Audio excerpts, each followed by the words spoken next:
Well, a very good afternoon, everybody, and welcome to Dongguan for the opening game in Group H. Canada taking on Australia in what has been dubbed the Group of Death. It is the draw that caught the eye back in March in Shenzhen. These four teams, Lithuania, Senegal, Australia and Canada, drawn together to make for a fascinating few days ahead as they battle it out for progression to the second round. Well, these games are always so important early on in a tournament, and with the strength of the teams involved here, including the Canadians and the Australians, it makes making a strong start all the more important. Well, I'm joined today by Shona Thorburn. Shona, this is a great way to start this group, and as I mentioned just there, making a good start is always important at a big tournament, but when the group is this tough, it really is vital.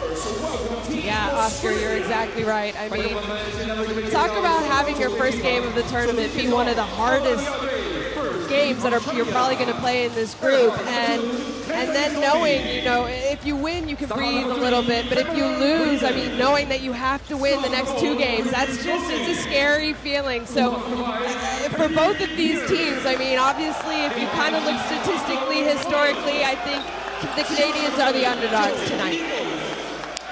Yeah, that Australian team is full of experience, lots of previous World Cup appearances. The Canadians, extremely talented, lots of big names actually, lots of players who have played at a very, very high level, but it does feel a little bit like a new team up against a well-oiled machine in Australia. Yeah, you know, basketball fans, they know these players from this Australian team. The Canadians, like you said, they have some very good players who play over in Europe, some NBA talent, but they're unknown on the international stage. And I mean, look at this Australian team. How many of those guys have played in Olympics, played in previous World Cups? And then right here, we're looking at Canada coming out, and there's not a single player that has played at a World Cup or an Olympics for Canada. So put talent and skill aside, you know, at tournaments like this, you also have to rely on experience, and that's where Canada is really lacking. We'll see over the course of the next couple of hours and then the next few days whether that lack of experience will have an impact. Certainly some very interesting names in the Canadian roster, as with the Australian team as well. Senegal and Lithuania still to come in this group, which will really make things interesting. They face each other a little bit later on. We should talk about the coaches as well, Nick Nurse and Andre Lemanis. And we'll look at a little more in detail at those two shortly. Canada taking on Australia here. Senegal and Lithuania will get underway in around about 4 hours time from now, a 2-hour break or so in between the two games here in Dongguan. And these are the rankings, the FIBA World Rankings, so all of them inside the top 37. They're all powerhouses in their own particular regions, so it's going to be fascinating. Can't wait to get underway here. We're going to have a little pause just for a few moments while we have the national anthems for both teams. Ladies and gentlemen, please stand for the national anthems of both teams. 女士们、先生们，请全体起立，奏双方球队国歌。 First, the national anthem of Australia. 首先奏澳大利亚国歌。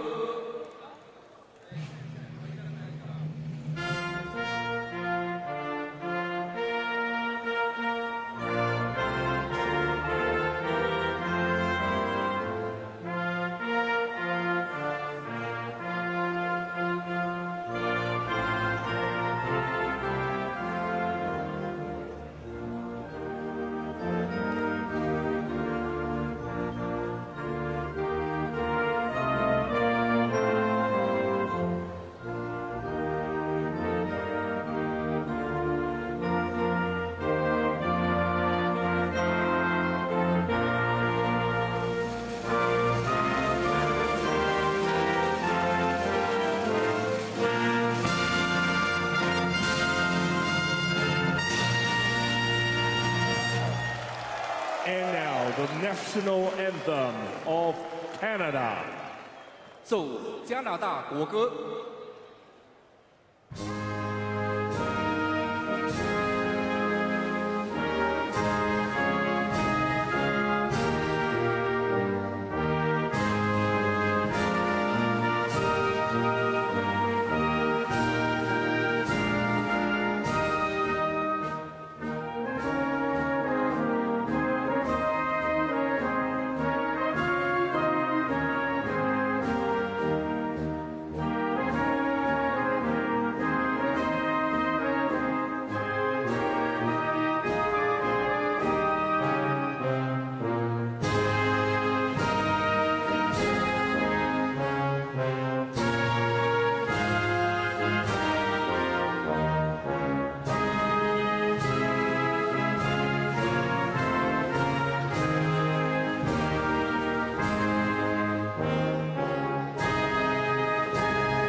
请坐, please be seated.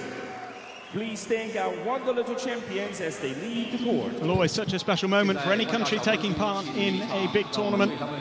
Two coaches there that I mentioned, Andre Lemanis of Australia, and of course Nick Nurse, who's one of the biggest names in coaching at the moment as far as basketball is concerned. Incredible achievements. And the refereeing team in your picture at the moment as well, Jorge Vasquez, Alex Mercado Pacheco, both from Puerto Rico, and Gentian Chichi of Albania.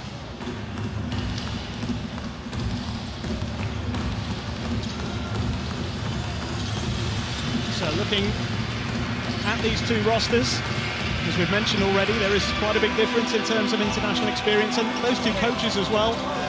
There's quite a big difference there as well at this level. Obviously, as I mentioned, Nick Nurse is a very, very good coach, a very experienced coach, but he's pretty new to this job and pretty new to this group of players. But we'll have a look at Australia first. This is their starting five, and just look at the names in that starting five to begin with. Paddy Mills, Dellavedova, Ingles, Baines, and Landale. I mean, that is some starting five, isn't it? It really is, and you know, that's a starting five that could take a team all the way, in my opinion, to the semifinals, maybe even the finals. Some big names.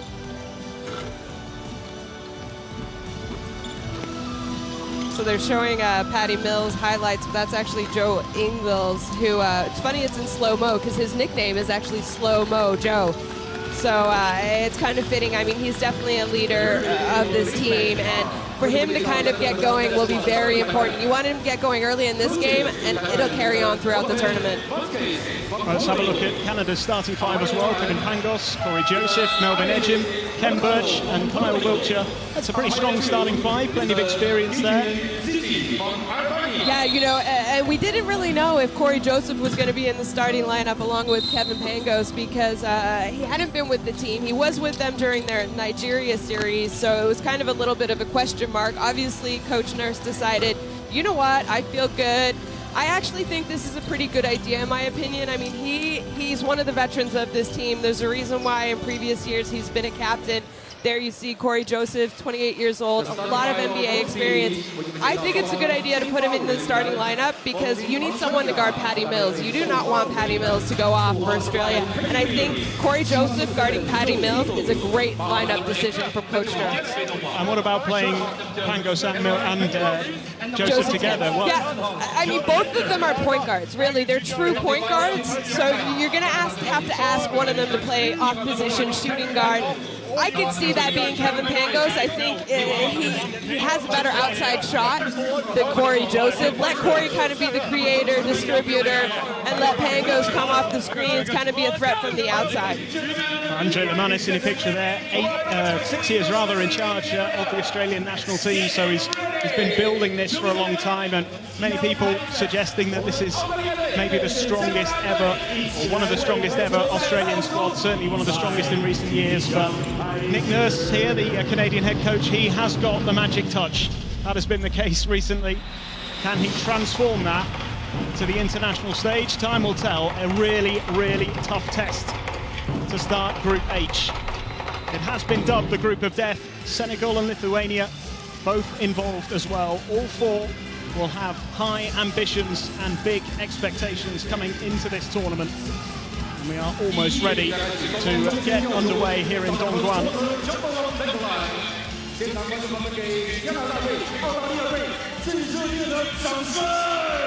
Fascinating battle between two great basketball nations, two who have perhaps not always performed at their best at the international level, both hoping for a big start today. So it is game day one in Group H here in Dongguan. Canada and Australia going head-to-head in the first game of the day. And Australia with the early possession here, looking to make a fast start. And Paddy Mills getting involved straight away, rejected. And Australia can go again. Dellavedova went for the three, couldn't get it to go. Joseph now for Canada, and he can't get the scores rolling either. And Joe Ingles. And Baines. And Jock Landale driving inside. He looks to go himself. He draws the foul. Yeah, I think that was a tough call on Canada. I mean, good job by Landale to be aggressive and go at him. Here you see the big block. I mean, it almost looked like Patty Mills had a wide open layup, and then Kem Birch came flying in. So Landale from the line.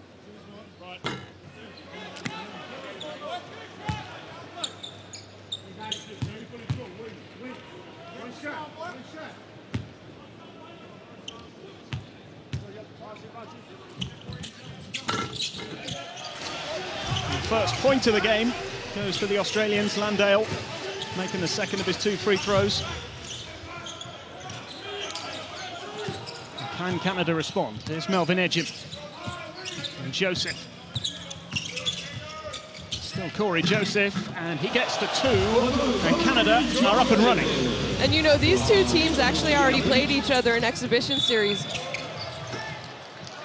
at the beginning of this summer, and they split that. And you know, you and I talked earlier, and I hate to really look at that because, you know, people take breaks, but I mean, Canada won a game by 20 points in Australia. They lost the second game. No, I mean, it was a great result, and we're probably not going to see a 20-point win for Canada today, but it's a good sign. It's a confidence builder. This is Dellavedova. Baines. It's almost stolen there by Birch. Dellavedova again, driving in, putting up the shot and making it superb from Dellavedova.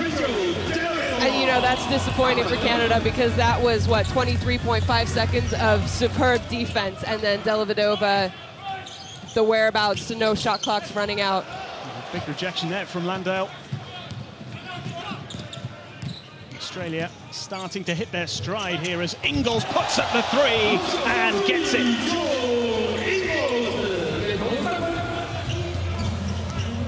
Opening up a 4-point lead. Joseph with a bounce pass into Birch. Into the corner for 3. It's no good from Melvin Ejim. There's Baines. Paddy Mills. Dellavedova again, back to Mills. Baines. There's a loose pass from Baines, gathered by Ejim. Pangos driving in to Joseph. Nice rotation here from Canada. Ejim looking for Birch, who wasn't able to keep hold of it. They just haven't quite settled yet, Canada. And you know, that last possession by Australia, I know it was a turnover from Baines. Here you see the three-pointer, quick three-pointer by Ingles, but they moved the ball, they had penetration and kick, and then this last possession from Canada, you saw them do that. And just kind of miscommunication at the end there. And maybe that's a lack of playing together. You know, these guys have played together, but trust me, not as much and as many minutes and as many games as this group of Australians. Paddy Mills, so another one, can't get it to go. It's well played by Ejim. Here's Kevin Pangos again. Ejim makes it. 3-pointer from Melvin Ejim. It's a 1-point game now, and that's better.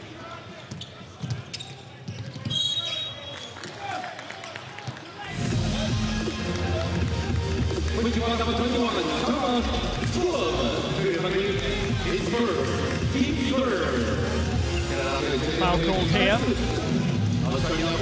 And you know, I wonder if Coach Nurse checked in Thomas Scrubb to defend Ingles, because you saw Wiltshire get that 3 kind of shot in his face.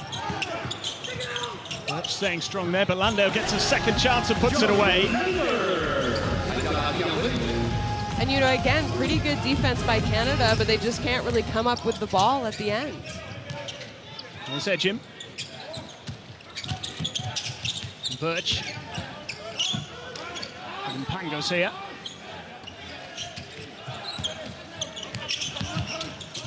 Can't get the pass away. Australia turn it over. And Ingles driving forward once more. Here's Paddy Mills. Ingles again.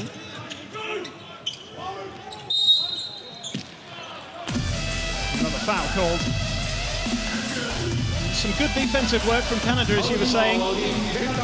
Maybe not just getting that little bit of good fortune you need as well to turn the ball over every now and again. And you know, coaches often talk about kind of finishing the defensive possession as well. And a few times I feel like Canada have played great defense for, you know, basically a full possession, but they just haven't been able to finish the play. That's defensive stops and also defensive rebounds and kind of getting your hands on it. 2 more. It's Bogut this time, getting his first points of the game. I mean, how good is your center position when you get to start Baines and then the sub off the bench is Andrew Bogut? Just highlighting the strength of this Australian team. Here's Pangos, who draws the foul this time. Now, Australia have never been beyond the quarterfinals of the World Cup. 4 times they've been knocked out at that stage. Made the round of 16 last time around. You do get the feeling they could be going further than that this time. And they have those hopes too. You know, a lot of the interviews earlier in the summer in August, they said, we're here, we're making a commitment. These guys made a commitment to each other years ago, but really this summer because they believe that they have a special group of guys that can do something at this World Cup. Here comes Canada with Corey Joseph. Joseph driving in and he draws the foul. And you know, the game that Canada did win by 20 points to Australia earlier in August, I thought Australia had a very difficult time guarding on balls. In the second game of that series, they did make an adjustment, but that's what Canada needs to do. I think they need to attack more off of on balls and sort of, you know, force Australia to, maybe that's their weakness. Pangos with a bounce pass into Birch, who throws it down. Again, that was off of an on ball. You know, it looks like Dellavedova there was trying to, we would say, ice, so force away from the pick, and there was just a little bit of communication if it was a switch or not. 7 points to 10. Australia lead by 3 halfway through this first quarter.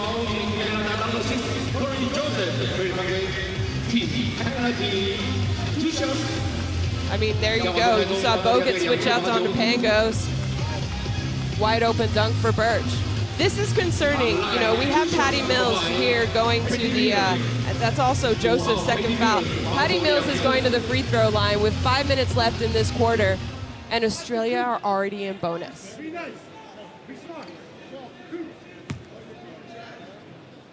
Trip to the line for Patty Mills.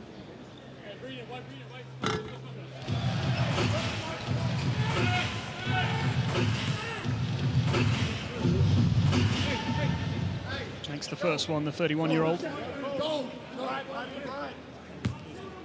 Played at the World Cup back in 2010, didn't actually feature in 2014.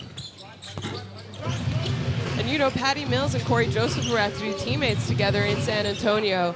Both learned under, you know, the famous Tony Parker and Greg Popovich's system. I mean, imagine that being, you know, your growth when you're coming out of university. You get to go learn from Tony Parker. Another foul drawn here by Birch. He's been a threat at both ends of the court so far.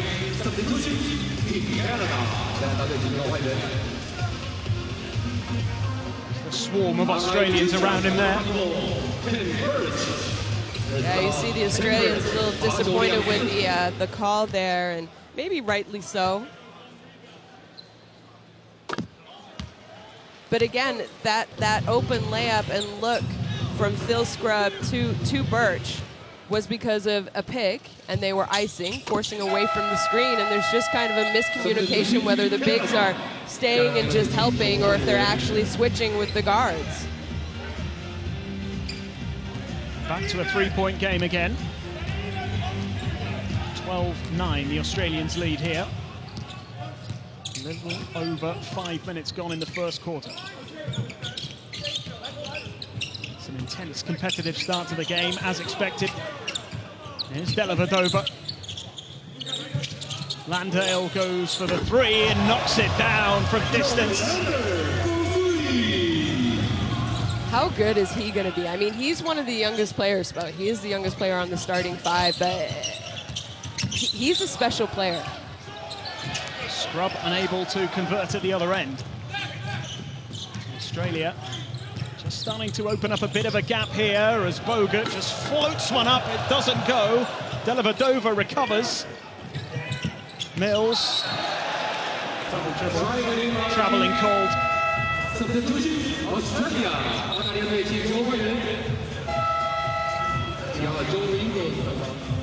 And you see that great job by Edgem. He knew he wasn't going to be able to come up with the rebound solidly, but you know, in the FIBA game, you're allowed to hit the ball when it's on the cylinder, opposed to, you know, NCAA or NBA. So I think that's just a great read by kind of one of the more veteran players. Just like the Paragon, we want to see your moves.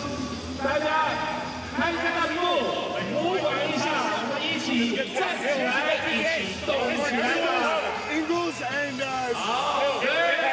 就是在一起来，看一下有没有球员站起来写一下我们的舞步，来换一个姿势。来的朋友，投个时间，一起动起来吧。学一下我们的在底部上的舞步。 This direction, Owen. KP for Phil. Okay, Melvin, Tommy. Okay, get open. We're round. This way for Phil. Got it? Here we go. Defense. 1, 2, 3. Only 50. A first timeout called by Canada. Australia just starting to stretch away a little bit. Can have another look at Landale here. As you say, what a talent. And he's made a good start. 6-point advantage, Canada 9, Australia 15. Still just under 4 minutes left in the first quarter. And Landale, along with his teammate, Patty Mills, not during the same time, and Dellavedova actually all went to the University of St. Mary's in California. So clearly they have an Australian recruiting line. I mean, I guess it's almost the closest place to go if you're university, if you are going to fly in from Australia. Three doesn't go, and it's gathered by Ingles. Here's Bogut. He was one of the injury doubts ahead of this tournament. Practice yesterday seemed to be okay, and he's involved early on as Mills draws the foul. That's standing for Patty Mills. That is what he can do.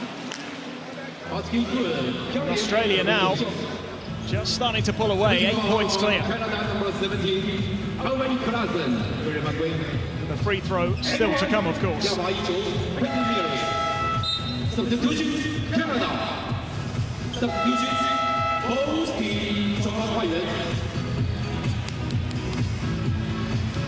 Canada have just made a change. Andrew Nembhard's come on. Taking the place of Thomas Scrub. And in that exhibition game, where Canada did win by 20, honestly, the MVP and star of the game was number 11, Nembhard for Canada. He was absolutely superb. I mean, they could not stop him. Scrub finds Melvin Edgem. Still Edgem, floats it up nicely. It's a good play from Edgem. Canada really needed that. It's Mills now for Australia. Finds Bogut, and Bogut with a bounce pass. And Nick Kay unable to finish. Here is Kevin Pangos. Gets away from Mills. Pangos again going for the two. And this is encouraging from Canada, closing that gap again.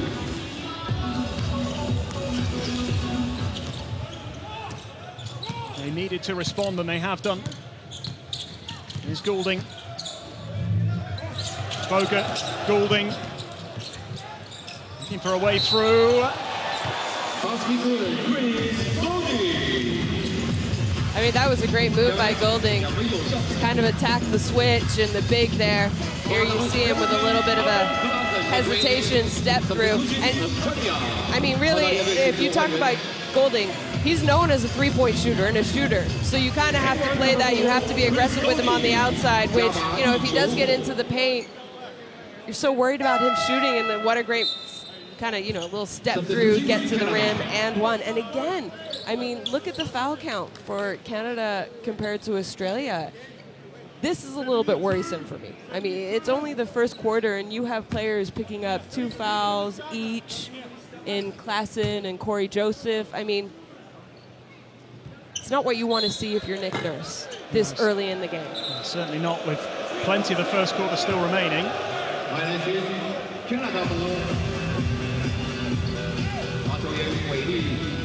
So a little lane violation there on the free throw line. And Scrub puts it 2. Nicely put away. And Phil Scrub is very capable of going off and having a huge game in this tournament. He is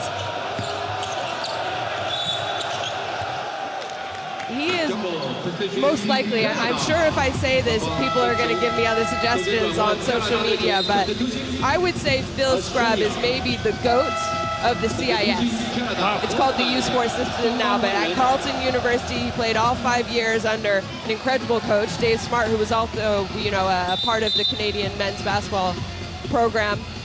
But I mean, this guy was unbelievable for 5 years of university in Canada.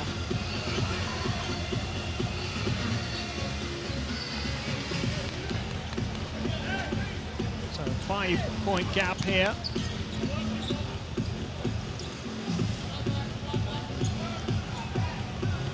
Here is Phil Scrub for Canada. And Birch.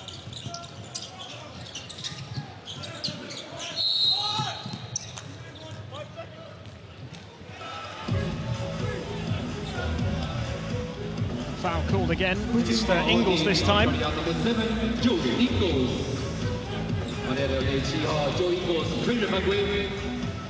Just look a little bit more assured in possession at the moment, Canada. Settled down a little bit.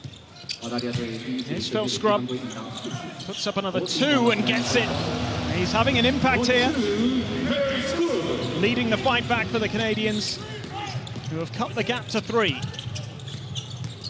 Dellavedova.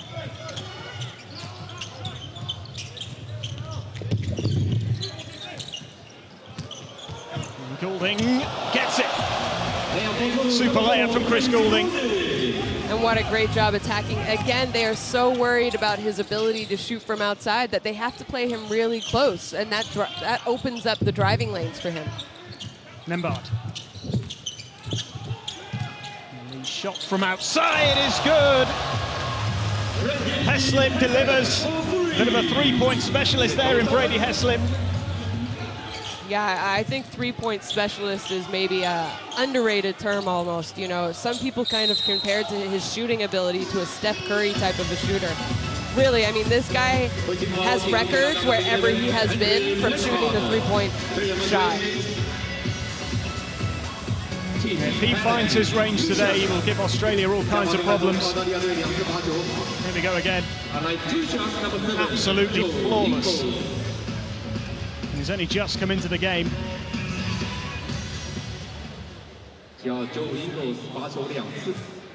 But do you know what I like is that Coach Nurse has been able to go to the bench, and really it's his bench scoring that has brought the team back a little bit. And I mean, on his bench, he has a shooter in Brady Heslip. He has a scorer in Phil Scrub. You have to feel good as a head coach when you get to go to your guards, and that's what they're able to do. You have an up-and-coming star in a point guard of Nembhard who, you know, his role, he knows he's a creator to get his teammates open. And that's what, you know, he's done since he's checked into the game for Canada. Into the final minutes of the first quarter. And here is Nembhard for Canada.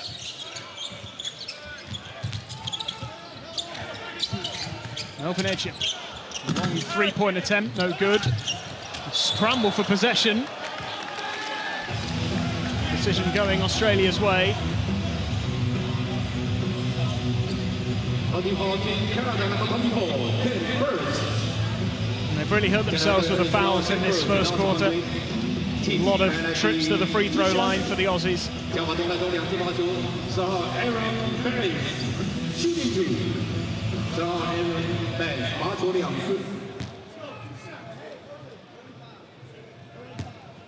Yeah, I mean, you know, this is going to be their 10th free throw attempt compared to only 2 for Canada. You know, so far they're 7 and 9. I mean, if you take away their free throw points or even just cut them in half, it's a tie game almost. Australia open up a 6-point lead with a little over 30 seconds remaining now in the first. Can Canada make a dent in that before the first quarter buzzer? It's a rebound claimed by Baines. And here is Ingles.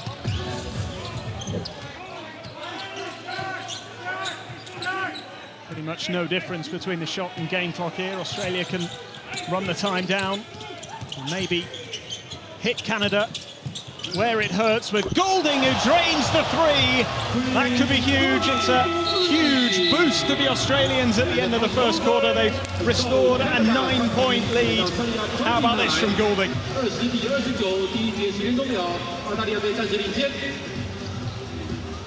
That is the end of the first. Canada, who had got themselves pretty close in, now find themselves 9 points behind, 29 points to 20. That is Australia's lead at the end of the first.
So a terrific first quarter. Canada a little disappointed, I think, to be 9 points down, and it was that last sort of 40 seconds or so of the first quarter, wasn't it, Shona, that this really hurt them, because they got back to within a couple of points and all of a sudden they're 9 points down. Yeah, You said it. I mean, really, Chris Goulding, I think he came in and he was practically perfect. You can't be much better than he was. He provided them with 5 points, 3 of 3 shooting. Sorry, 7 points, 3 of 3 shooting in those last 5 minutes. And like you said, they had him within 2, and then Australia just went on a run. That being said, this is just the third time that Australia has ever given up at least 20 points at the FIBA World Cup. So, you know, maybe that's a little concerning if you're Australia. And I mean, this is a high-scoring game, 20-29, first quarter of the first game of this tournament. I think it's defense. I mean, we saw the stats right at the end of the quarter there. Both teams shooting the ball incredibly well. Yeah, it started explosively here, just as we thought it might. And both teams know just how crucial this game is. And Canada get off to a good start in the second quarter. Up it goes and claimed by Joseph, who puts it away. And that's a couple of important points on the board early on in the second quarter here. Ingles. Landell couldn't hold it. And away come Canada once again. Corey Joseph. Driving all the way, going alone and finishing coast to coast from Corey Joseph. And a terrific start to the second corner from the Canadians. They've cut the gap to 5. And you know what? That's what you needed. You needed to come out and have a big quarter. And sure enough, who else but Corey Joseph is the person with quick 4 points in this quarter. Timeout called by the Australians early on here, less than 40 seconds played in the second quarter. They'll try and react now to Canada's excellent start.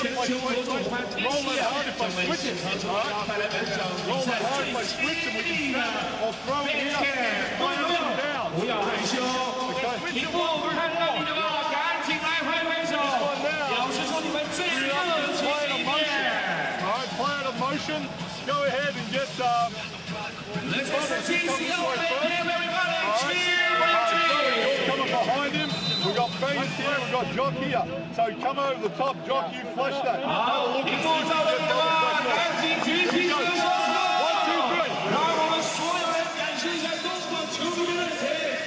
And there you saw the stats. I mean, to start the second quarter, the first 40 seconds, Australia had 2 turnovers.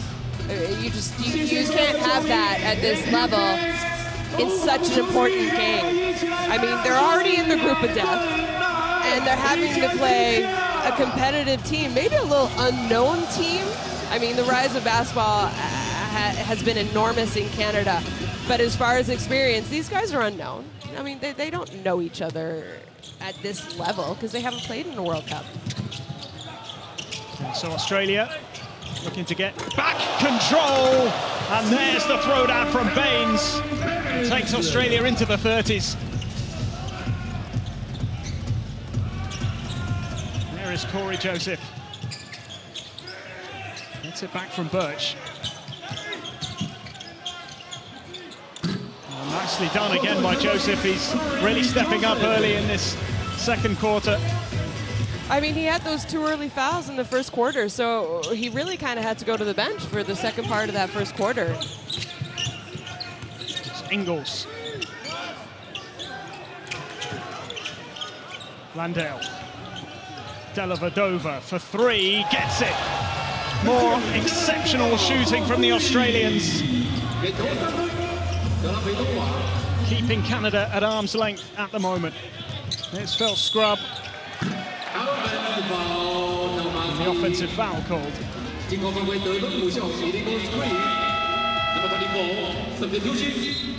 Second foul for Birch. And you know, I know it's only early in the second quarter, but Kem Birch is a very important player for this Canadian team. And you would hate to see him pick up his 3rd in this second quarter. I mean, it's not smart. And now I think we have a technical.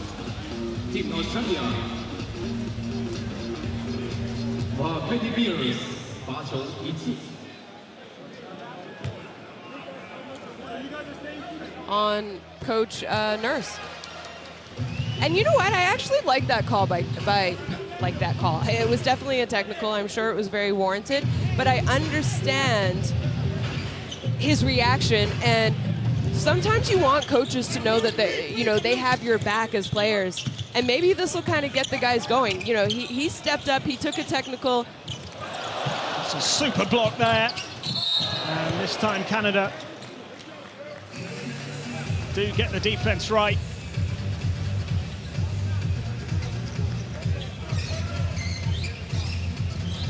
I hope that technical by Coach Nurse motivates the players and kind of gets them going, because those are the reasons sometimes coaches take them. Obviously, it's to let their frustration out on the referees as well, but it's also to motivate your players. And let's see if Canada, can kind of play off the passion and fire that you see from Coach Nurse at this moment.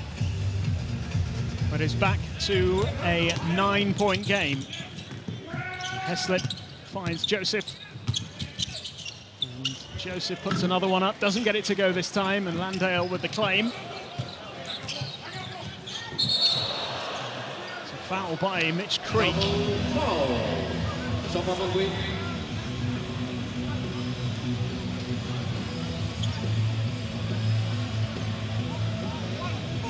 So here we have a double technical. So already 3 technical fouls in this game, Oscar, and that just shows you how important it is and how competitive these guys are. Well, that was one, I think, and maybe that was the second. So they kind of got away with one, you're thinking, and then finally the ref says, okay, I got to call this. But what's unfortunate, again, we see Corey Joseph now go to the bench because I love his fire, but he kind of got them going in this second quarter, and now he has to go to the bench with 3 fouls. I feel they really need him at the moment. And Australia will look to capitalize. It's good work again defensively from the Canadians, though. Here's Pangos. Phil Scrub. The fadeaway 2 is missed, and Landale claims the rebound. I mean, the great thing is you take out Corey Joseph and you put in Kevin Pangos, who to me is, I think he's going to be a superstar in a few years. Mills floats one up and gets it. Paddy Mills doing the damage again.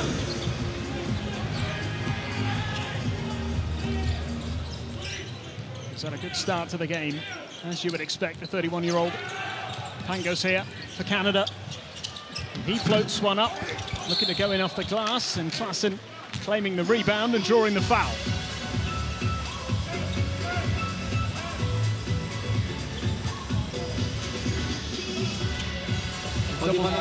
Double-digit lead for the Australians at the moment.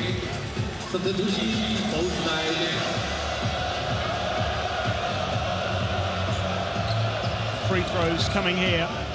It's as though every time you feel like Canada makes a little bit, you know, they get a defensive stop, a good look on offense, kind of make a little bit of a run. 2 possessions later, you look up and you realize, well, no, actually, Australia countered, and they're still okay. Well, the free throws made, crucially there by Klassen. Single-digit lead again. Here's Mills. Ingles. Ingles driving inside. It'll over the head pass and couldn't quite pick out his teammate. Didn't quite work out there for Joe Ingles.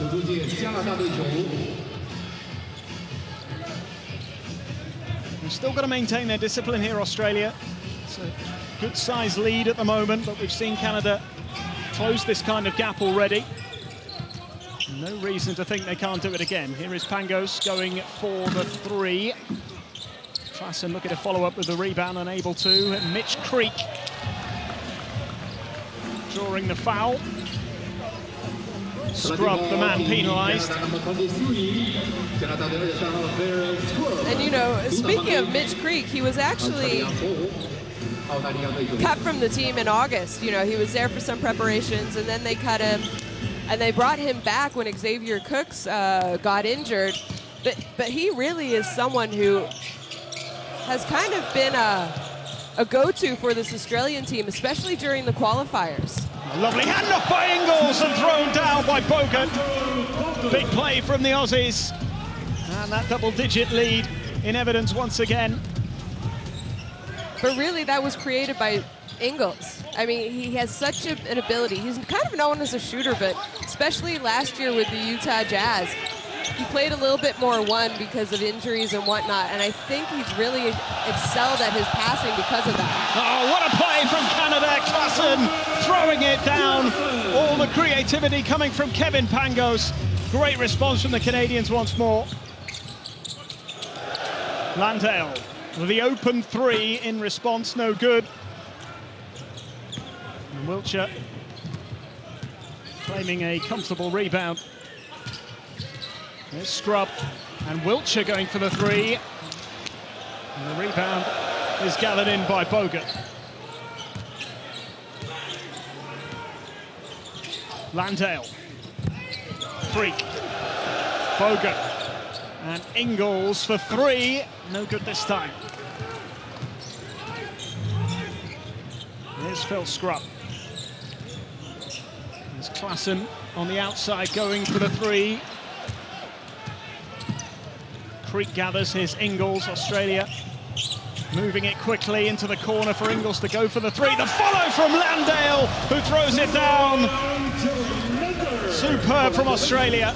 And Jock Landale, who's had a terrific game so far, making a huge impression on this game. He really has. I mean, he's going to be a star for this Australian team for many years to come. And then you have Pangos banking in a three. Much needed again from the Australians. Well, from the Canadians, I should say, following that.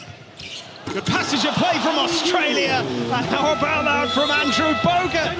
Goodness me. Timeout called. I think we all need a rest after that. This is extraordinary from Bogut. Look at this. One-handed, superb. Bogut can still get up, folks.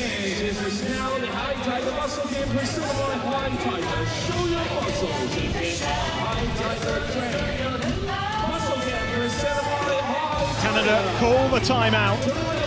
And what can Nick Nurse say to his players to try and get them back on track here?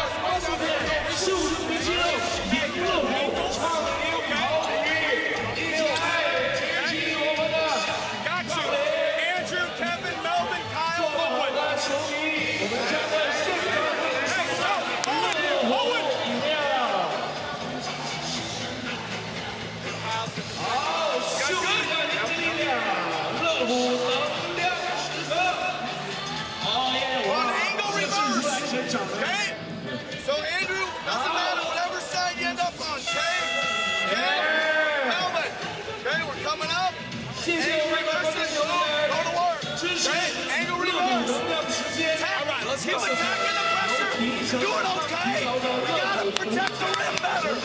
Come and make them kick it out.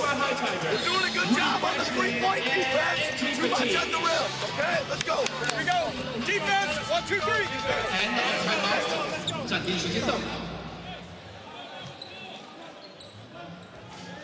Now, Jock Landale has been extremely impressive in this game so far. 8 points for him. 5 rebounds as well. Huge influence on this contest. And you saw the points in the paint. 6 for Canada, 10 for Australia. And I don't know about you, but I feel like those 10 for Australia have all been highlight reel points in the paint. Yeah, some outstanding work from the Boomers. Here is Kevin Pangos for Canada. He's really impressed me in this first half. He's been outstanding.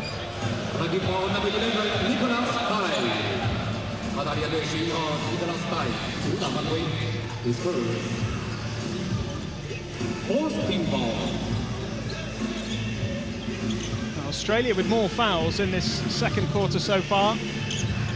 A little bit better on the discipline front from Canada.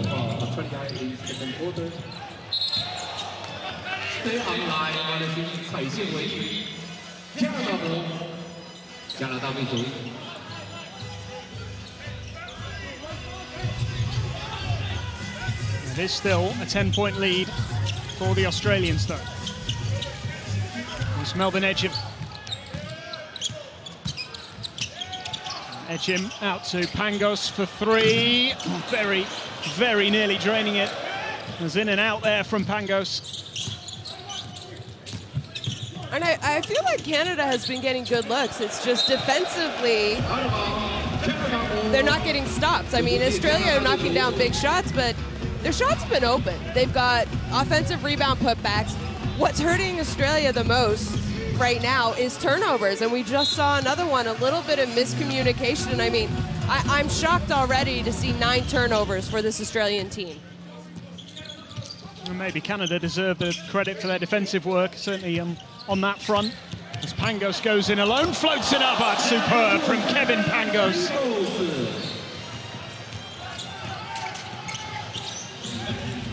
Another outstanding contribution. As Paddy Mills goes for the 3. Kay with the rebound. Mills again, second time around. And Pangos claims it. I think Canada got lucky. I'm not sure how many times Paddy Mills is going to miss 2 open threes in a row. Almost unheard of as Pangos puts another one up. Couldn't get this one to go. 7 points for him so far, 3 assists as well. Good contribution from Kevin Pangos as Ingles goes up and puts it away with ease. Canada just can't close the gap at the moment. As Edgin puts up a 3, he can't get it to go. Good claim from Birch, but the pass goes astray. I think that was a missed opportunity by Canada. I'm not sure why. Maybe he thought, here you see the beautiful move by Pangos. But I don't know if Birch thought Pangos was open right behind him and it was going to be a wide open, great look from 3, because he could have come down with that easy offensive rebound and they would have had another possession. I mean, you know, when you're down, you want to take open shots and get good looks, but if you don't have anything, use the clock. Make Australia play defense again for another 14 seconds. Here's Mills. Gets it out for the 3-point attempt from Baines, which is no good this time. There's Melvin Edgin. Klassen. Looking for the pass to Edgin. Ingles with the steal. And the foul is called. The unsportsmanlike foul. And, you know, I'm going to cough that up to, who was it on, Nembhard or Edgin? It's Nembhard rather. Okay, because they screen right here said it foul on Edgin, but I think you're right, it has to be on Nembhard. I'm going to say that's a rookie move. In the FIBA game, that's an intentional foul. Sorry, an unsportsmanlike. So when you're going, see, yeah, right here they're saying it was on Edgin, but it was... It looked like Nembhard to me.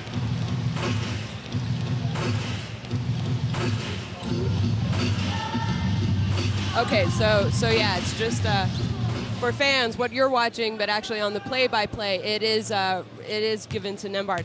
Again, it's, you know, FIBA rules. It's an unsportsmanlike foul if you stop a transition type situation, which is what we just happened there. I mean, they got lucky because Ingles didn't convert. He was only 1 of 2, but you give up 2 free throws plus a possession. That's a possible 5-point swing. It's Kay. And now Ingles.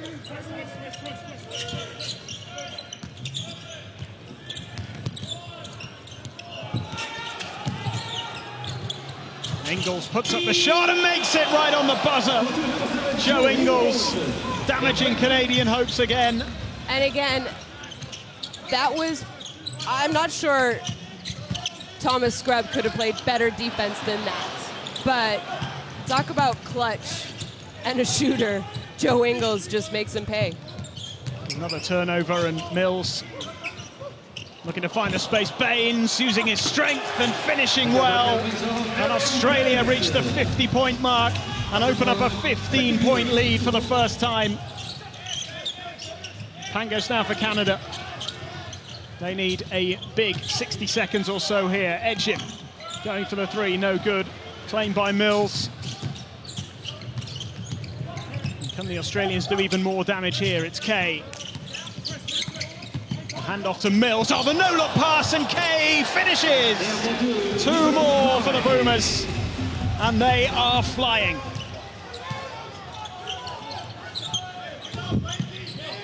Just over 30 seconds remaining in this first half. And suddenly the task ahead is looking huge for Canada. 3-point attempt is good. That was needed. Thomas Scrubb coming up with a big, big shot. And now it's all about trying to get a stop on this last possession. A foul called against Ingles. It's his foul. It's a bit of a bonus for Canada. It's a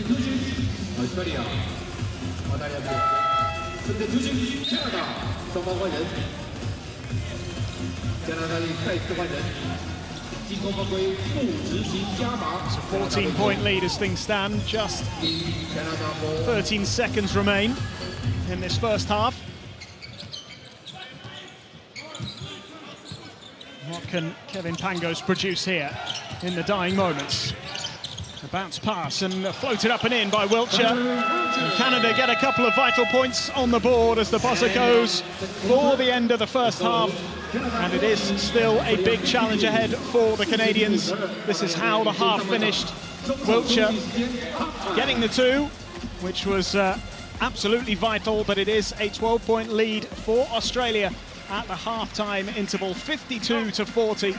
It's been a super start from the Boomers.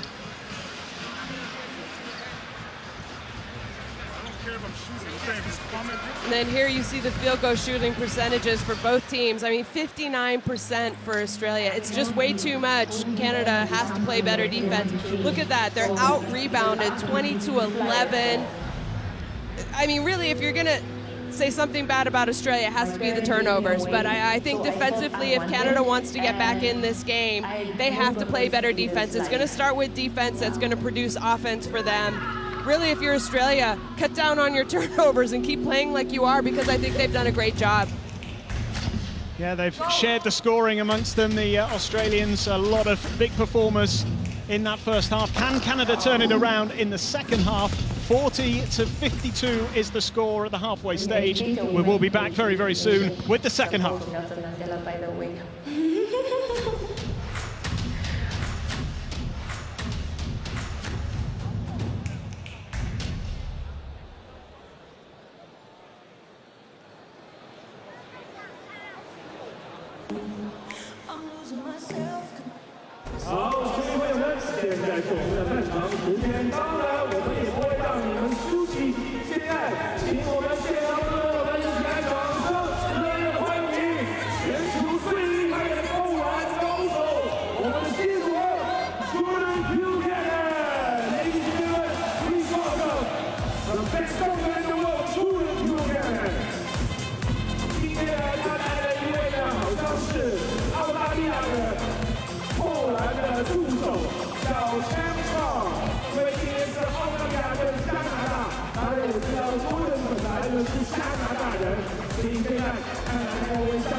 Yeah!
现场呢，刚刚大家看到了Golden Q Gannon 的表现。其实呢，他在中国的粉丝还比较多。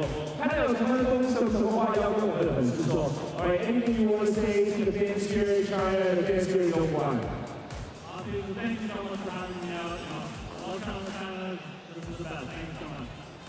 他说他非常喜欢来到中国跟我们的球迷见面，因为呢，他最欣赏的而且最喜欢的就是我们的中国球迷，因为他知道我们的中国球迷非常热情。那其实今天的安排，当然了，他现在身穿着我们的加拿大队的球衣，是不是他觉得加拿大就是他最捧的一支球队 ？Obviously today you are looking like representing Canada. So what do you think about Canada too? How are you doing this right now? I think we're doing great. I mean, hopefully today we can pull off the win. That would be awesome.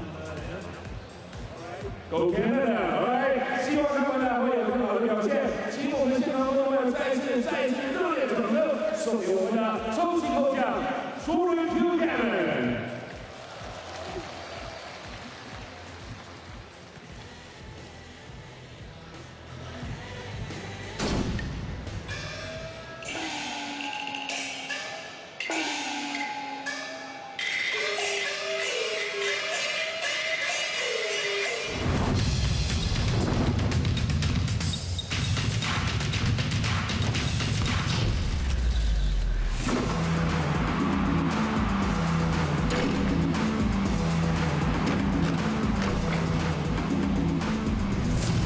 世界杯就在腾讯。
Right now, Serbia just moving the ball. Jokic now. Tip pass. Oh, baby! Did you see that play? Starting with Bogdanovic.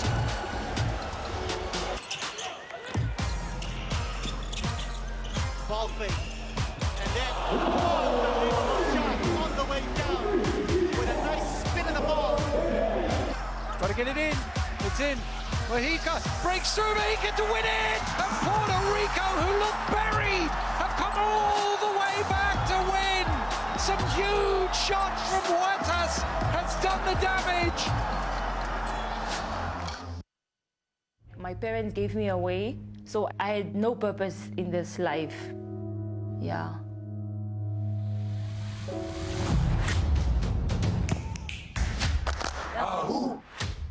When you educate a woman, you educate a nation.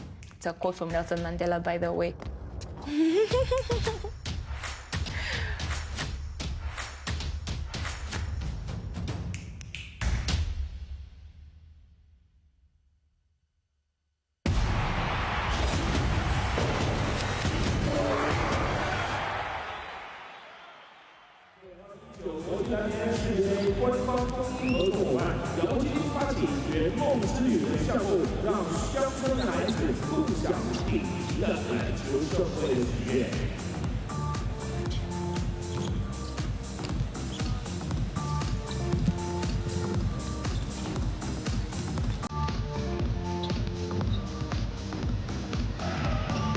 Well, welcome back to Dongguan as the players emerge for the second half, the opening game in Group H. It's been a fascinating start, really, to this particular group, the group of death as it was dubbed prior to the tournament. Shona, it's been an excellent start from Australia. They have a 12-point lead at half-time. Have Canada got enough, or have you seen enough from them so far to suggest that they could maybe turn this around? You know, I don't think Canada has played bad, but they haven't played great defense. And, you know, there's that famous expression, defense wins championships. And it's true, to get anywhere in a tournament like this, you cannot give up 52 points at halftime.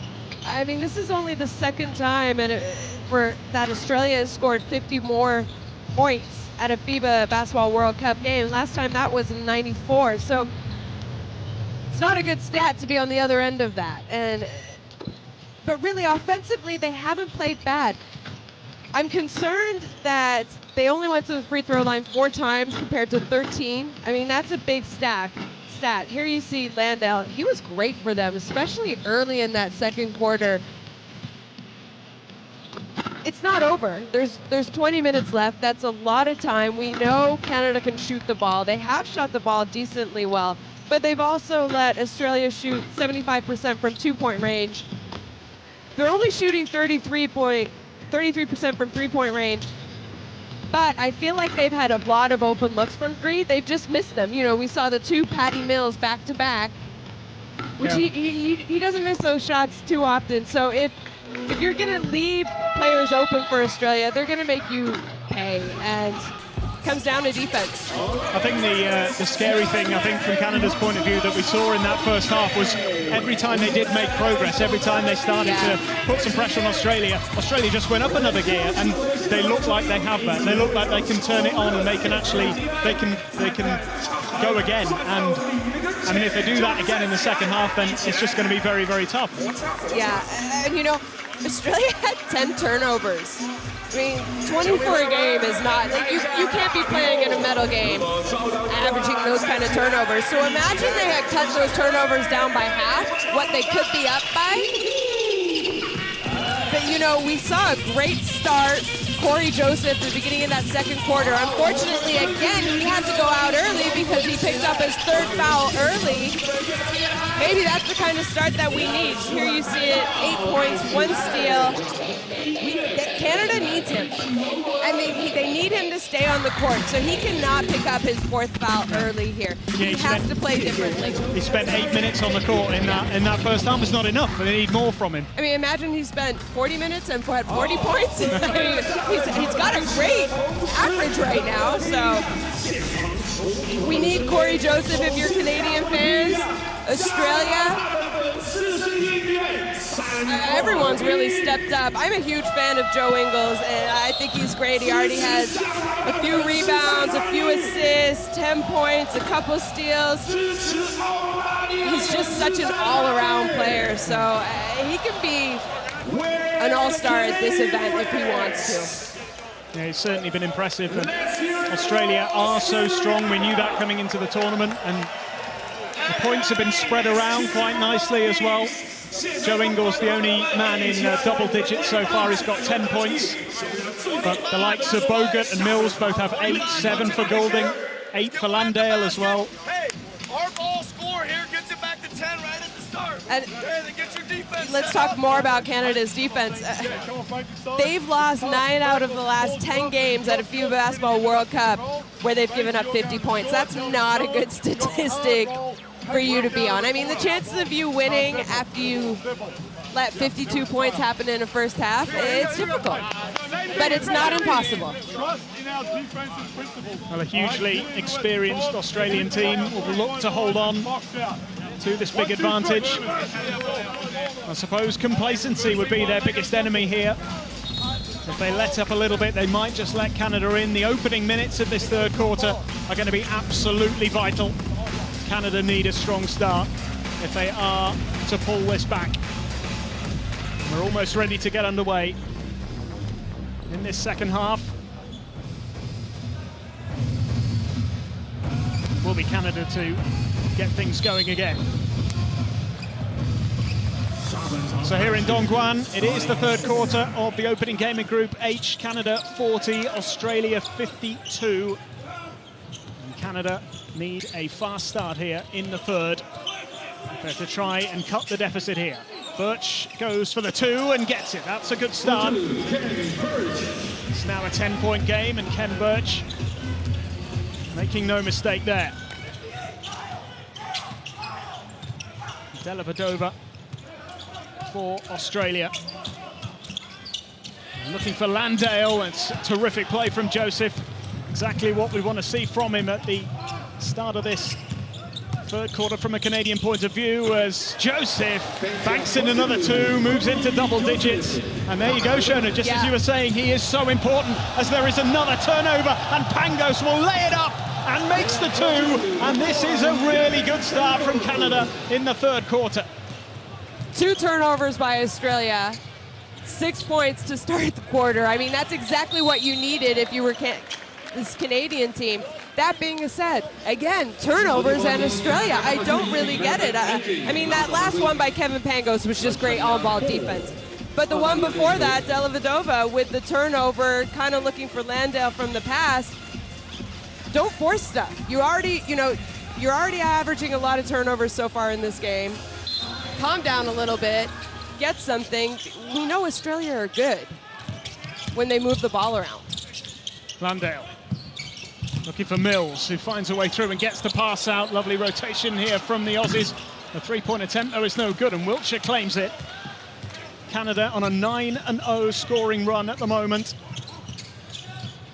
And they've really cut the gap here as Wiltshire puts up the 3. Well, if he'd made that, it would have made things very interesting indeed. It is a 6-point lead currently for the Australians as Ingles looks for a way through. Baines out to Dellavedova.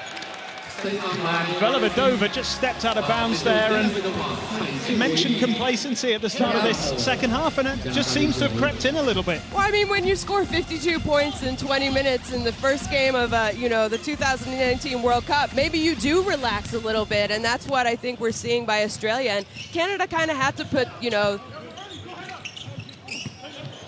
had to step on the gas and get going, and they have to give everything they have right now. Wiltshire again, gets it! 3-pointer from Wiltshire, and that is huge for Canada. It's now a 3-point game. What a big, big play from Kyle Wiltshire. No surprise that a timeout has been called, but that was outstanding. And what a start from the Canadians. There you see Michelle O'Keefe, former president of Canada Basketball. She still is on the FIBA board of directors, cheering on that Canada team.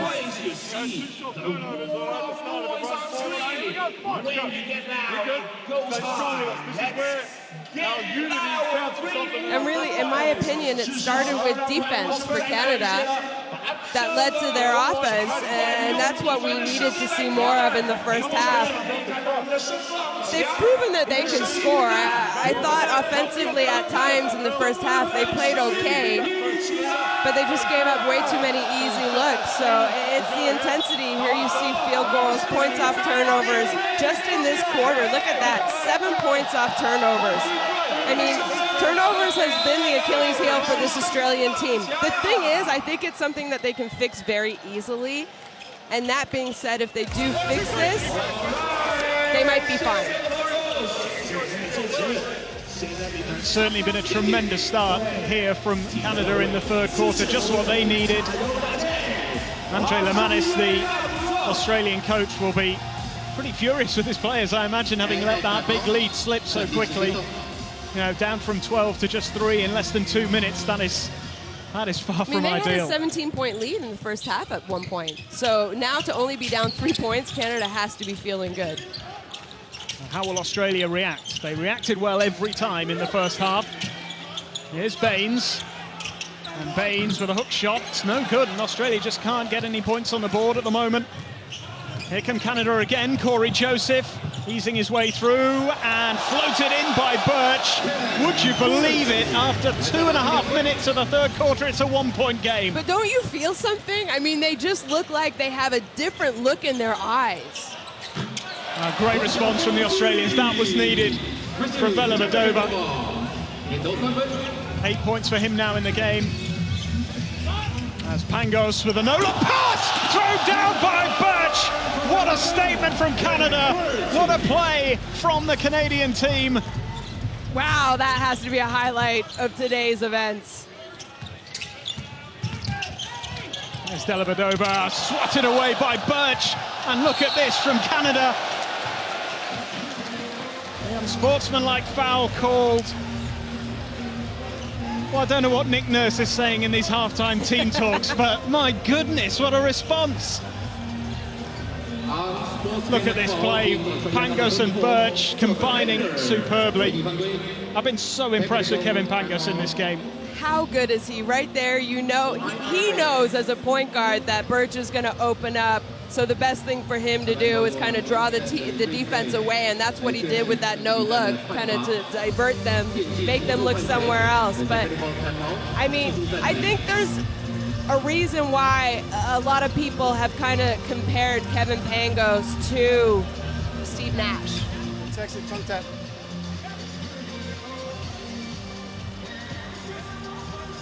Here we go back again. Back up again. Slow one again. What did you call? Excessive contact? Yeah, excessive contact. But it's not, look, he never played the ball. He is holding it. He never played the ball. Another camera? Yeah. Another camera over there. Yes, Thank you.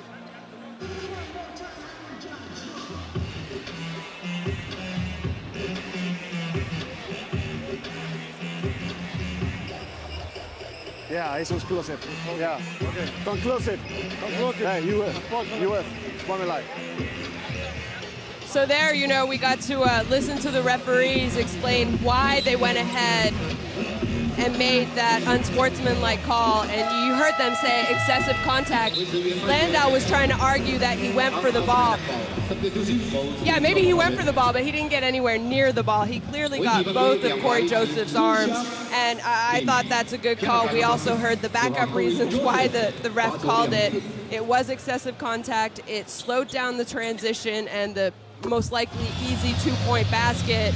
So again, an unsportsmanlike foul is 2 free throws and the ball, which is dangerous. That's a 5-point possession, possibly. We have to see how Canada does on this possession after the free throws. Well, they have tied the game. 3 minutes. Would you have thought that? Not in a million years. What a start from Canada. Literally in 3 minutes, they made up 12 points. Extraordinary. Can they take the lead? Here's Joseph. Pangos. Oh, yes! Kevin Pangos from downtown makes it a 3-point lead for Canada. Talk about a scoring run. I mean, again, I said unsportsmanlike fouls, they could be 5-point turnarounds, and that's what happens. Australia need to respond big themselves here. Dellavedova, and floated up and in by Bogut. Just trying to restore some order and some calm here, the Australians. But this is what I think this Australian team are going to be able to do. They are so experienced and talented. They're not going to freak out. Pangos finding Ejim. Oh, yes, with a reverse layup. And Canada open up a 3-point lead again. I mean, talk about experience right now. You have Patty Mills, you have Dellavedova, you have Bogut. They all have NBA championships on their resumes. It's a good steal by Mills, who draws the foul.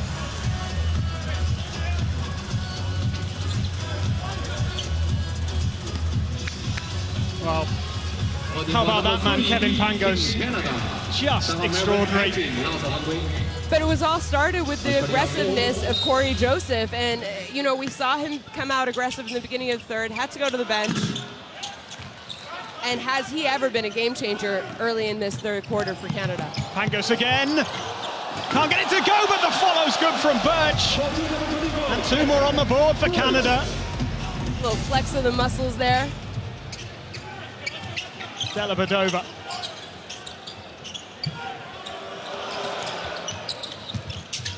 Goes inside, floats one up, gets it to go.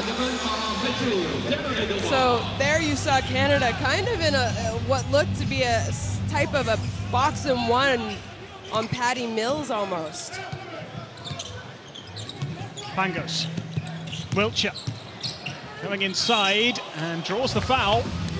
Be another trip to the line for Carl Wiltshire. I think that might be Landau's 3rd personal foul. there you see the, I mean, he actually didn't really. Do you call that a dunk? Tip in almost. They all count. You know, we saw Landau pick up his third personal there. Australia's got some great interiors, but just with the way that I thought Landau played in that first half, he's not someone you really want to see have to go to the bench because of foul trouble. It's nicely put away at the second time of asking from Wiltshire. Makes 1 from 2 from the line as Canada open up a 4-point lead. Landale goes for the pass inside to Bogut. Little no-look pass into Belobadova. Good rotation from Australia. Landale for 3, no good. And Edgim claims the rebound. Now Joseph, who's been a thorn in the Australian side in this second half. Pangos, still Kevin Pangos. The shot was on and he makes the shot. What a game he's having. What a player he is. Another timeout called as Kevin Pangos weaves his magic again.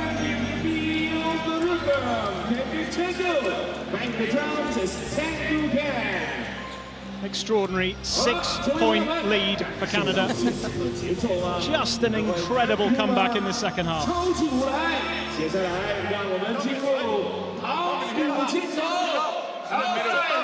the drum, everybody. Look at the screen. If you see yourself on the screen, hit the drum. Yeah, you go short, you catch going home, we got guard spotted up, and then we fucking penetrate and play. Keep moving. If it gets inside, don't just stand. At the end of the day, we haven't had one stop. Not one fucking stop this half. We've got to get into the defensive end, we've got to talk, we've got to keep some people in front of us. Man the fuck up, let's go, come on. Let's on defense. Stay together. Let's go. 1, 2, 3, movers. And you saw the stats there. I mean, 22 points for Canada off of turnovers. I would say typically teams might average between 8 and 10 points off of turnovers. So for Canada, already have 25. I mean, it shows when they play good defense and they have some momentum going into their offense that they can score. But really, again, it starts with defense. So a 6-point lead for Canada.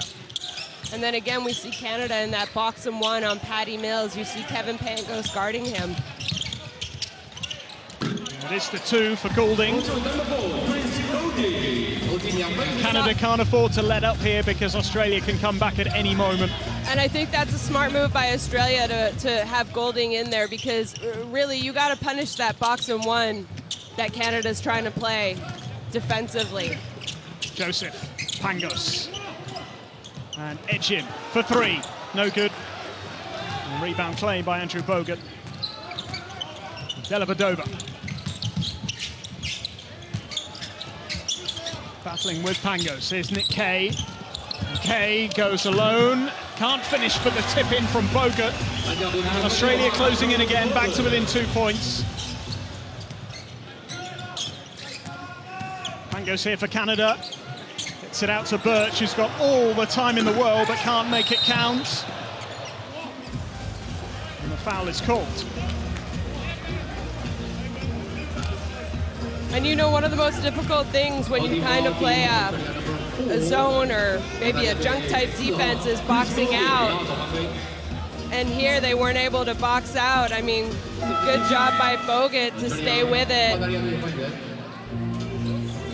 Also, another way when, you know, your shots haven't really been falling like Australia's haven't in the beginning of this third quarter here, well, what do? You got to get offensive rebounds and get more opportunities to shoot. Pangos.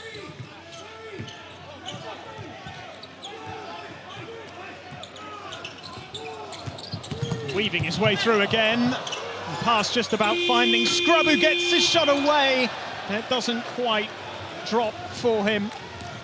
And Australia looking to take the lead with the 3 from Ingles, but it's no good. And there is Pangos again, tidying up. Wiltshire gets inside Ingles, gets the pass away! Wow, Kem Birch with a big dunk. And Canada back to a 4-point advantage. I feel like we might have a Kem Birch highlight reel after this game already. He's entered his own dunking competition.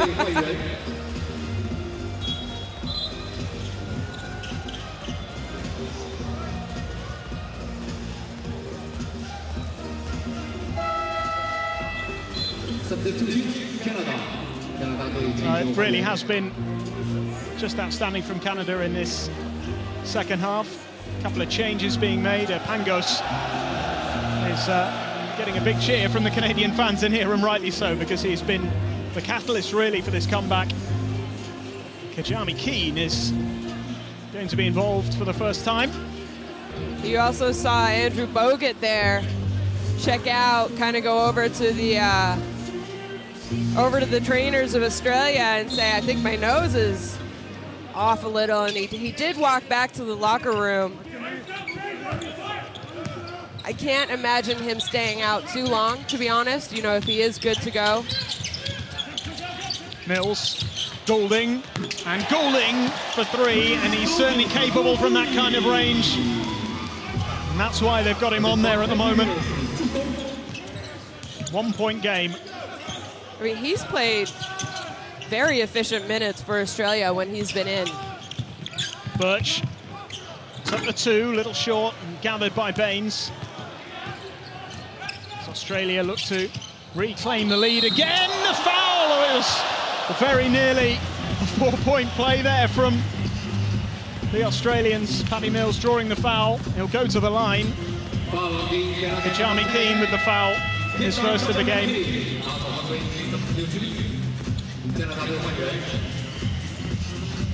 Yeah, I thought that was a good call by the refs.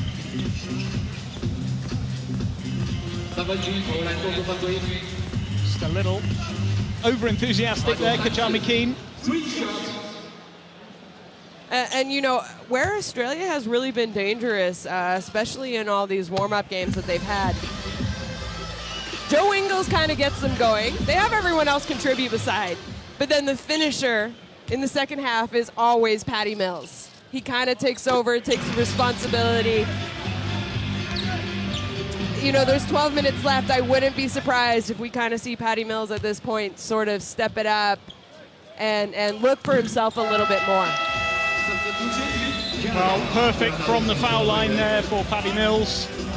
And it means that Australia have a 2 point lead with just over 2 minutes left in the third quarter, but Canada would have taken this a million times over if you'd offered it to them at half-time. Edgim finds Scrub. It's Thomas Scrub. Melvin Edgim again. Scrub once more. Phil Scrub this time goes for the three and nails it. Absolutely nails it to give Canada the lead again. And I think we might see the lead change hands a few times between now and the end of the third quarter. Another foul is called. 2 from the line this time for the Australians. Pushing ball, Team Canada number 23. Canada pushing ball, 4 fouls from Canada in this quarter, but they've been more disciplined, haven't they? Yeah, Since they have. The first quarter was certainly a problem. I mean, Australia were in bonus at the 5-minute mark. And I think it's a big reason why they shot those 13 free throws by halftime compared to only 4 for Canada. They've done a much, much better job of playing still aggressive defensively, but maybe just smarter. So the score's tied.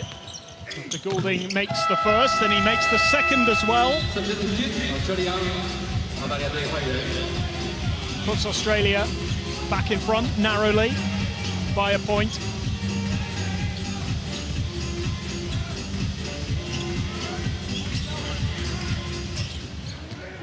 Kajami Keane and Velavadova turns it over and looking to go all the way. He's drawn the foul and he'll go to the line for the extra. Well, a good little spell this for the Australians. Velavadova Clever play. It was kind of a smart move by Dellavedova, and anyone who has followed Dellavedova during his national team career, NBA career, he's crafty. I mean, he knows kind of how to get under the skin of his opponents, and that was sort of a veteran move. He knew Canada were going to be running behind him, and he sort of, pulled up a little bit to also draw the foul. A real scramble for possession, eventually tied it up by Klassen. Joseph finds Scrub. Scrub draws the foul. Baines penalized. Baines wasn't on the court when I was talking about the talent and experience, but this is another Australian who has an NBA title to his name. I mean, that's absolutely incredible. We were talking about this earlier. Show me another team that has that many NBA championship players on their team. It's an extraordinary strong roster. Scrub, and Ingles almost intercepting Joseph. Out to Phil Scrub again, who goes for the 2 and gets it. Canada close the gap to 1. Still over a minute left in the third quarter.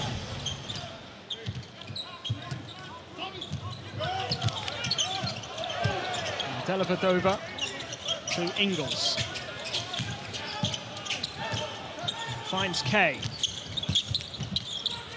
Kay inside, twisting and turning, unable to make it count, and Corey Joseph comes away. The foul is drawn. And what an honor for the Scrub brothers. I mean, right now, they're on the court together. It's the first time, I think, in around 50 years that Canada have had, on the men's team, 2 brothers play at the same time. I mean, it's happened with the women's side, Canada basketball. They had the Alicia and Tamara Tatham, and then most recently, Catherine and Michelle Plouffe. But just to be able to play with your sibling at a major international event, I mean, these guys played university together at Carleton, were incredibly successful. How cool is that? That's tremendous, and representing your country as well in this kind of arena, in this setting. I mean, it's game day 1 for these players, but it feels like a knockout game almost. I mean, that's just, I mean, it might end up being, that is the exactly. thing, but it's such is the importance of this game, and you do get groups like that, but in this one more so than most. Absolutely. There's a reason why we called this the group of death. And, we talked a little bit early at the beginning of this broadcast. I mean, whoever loses here tonight, there's just that much more pressure on your next 2 games. And to give a little bit of information, you have to finish top 2 in your pool to advance to the quarterfinal qualification games. So this is a tight pool. I mean, it could come down to almost 3 teams, and it might go into point differential. That could be the difference at the end.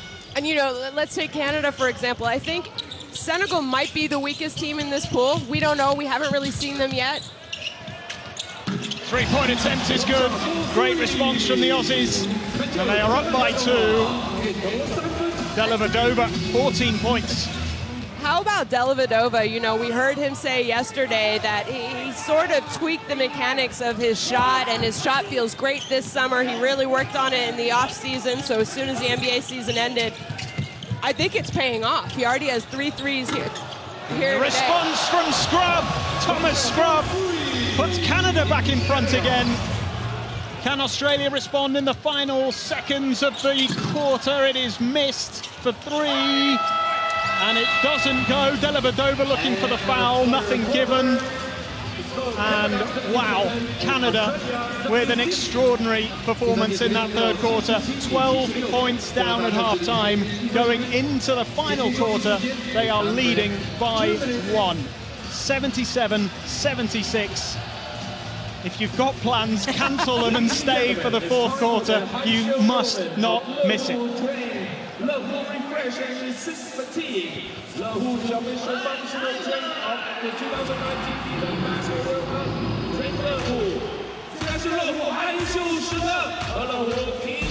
Then there you see some stats. Really, it was points off of turnovers. that I thought got Canada back into this game. Third quarter on the way. We shall be back in a minute or so for the conclusion to this thrilling game.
Go here, hit. As soon as he goes by, hit there. That hard curl, look at him back door. And then if you don't like it, just DHO and Corey. Got it? All right, here we go.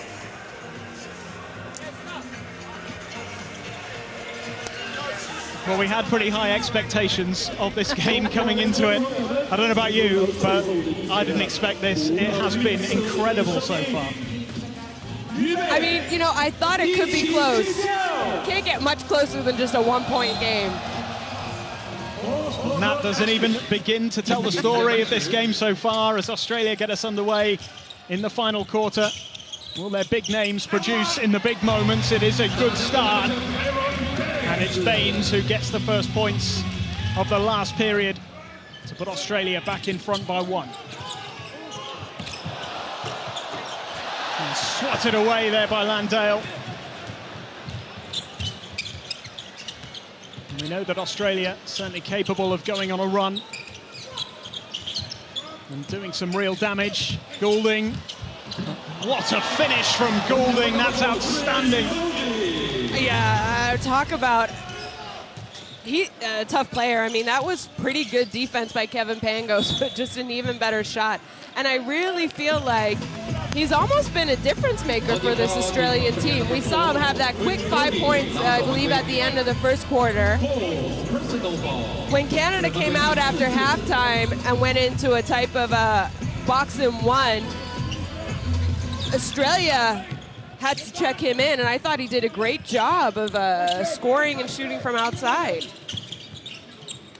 This is Corey Joseph. Pangos is looking for a way through, just lost control.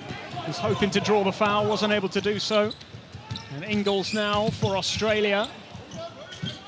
Up against Scrub, this is Baines. Baines to Dellavedova, 10 on the shot clock. Foul is called. So I wonder here if, you know, there's 10 minutes left in the game. I think Canada had maybe one of the best third quarters that we're going to see basketball-wise from any team in this tournament. It probably also took them a lot of energy, but then does it also come down to experience maybe in this fourth quarter for Australia? What a claim that is. So when he wasn't able to put it away there, Baines. Uncharacteristic that from Australia's number 12 as Joseph looks to go alone. And he can't make it count either.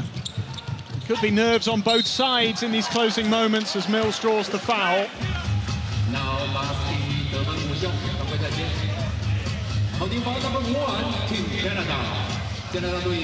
Second foul for Pangos.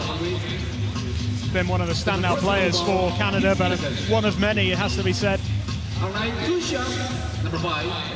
You mentioned Paddy Mills in the third quarter.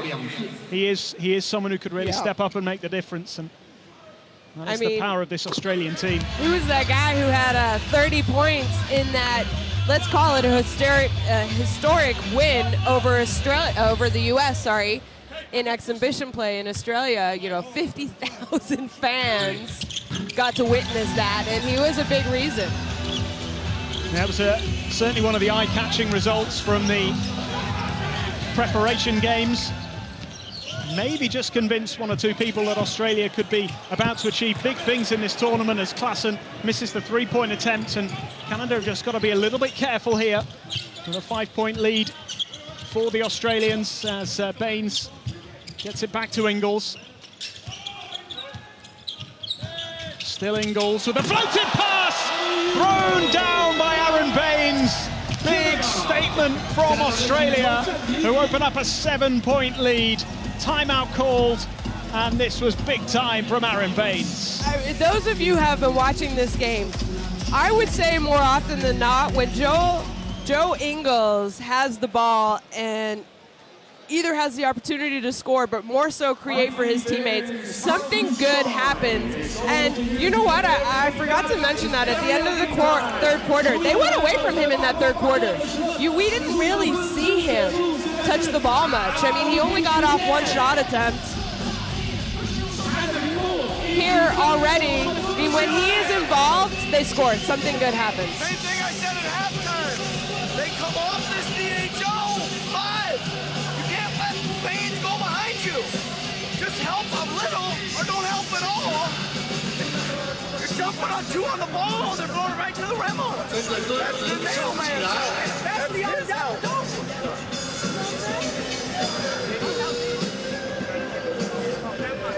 First they're gonna press, then we got our play. They're gonna press. Early 5. Set this one. Corey taking down. Got it? Break the press, early 5. Right here, defense, 1, 2, 3. Nice. Let's go, let's go. Good stuff, 1, 2, 3.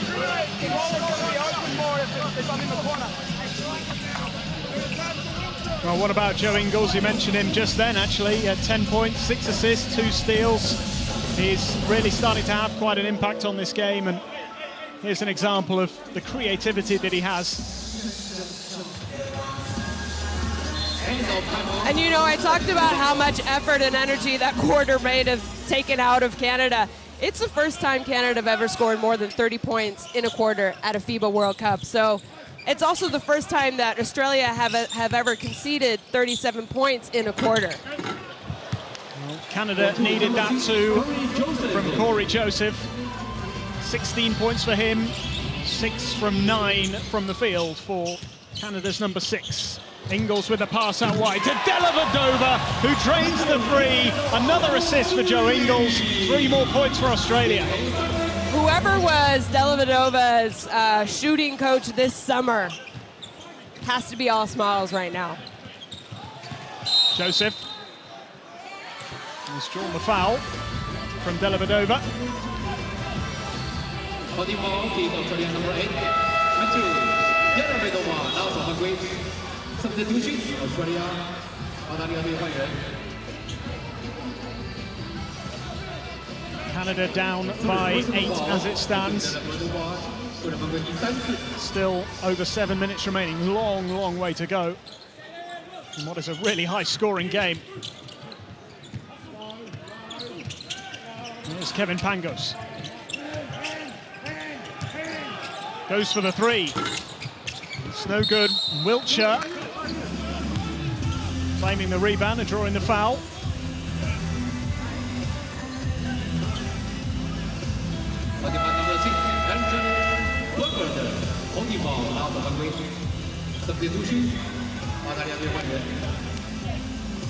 Goulding making way here for Australia.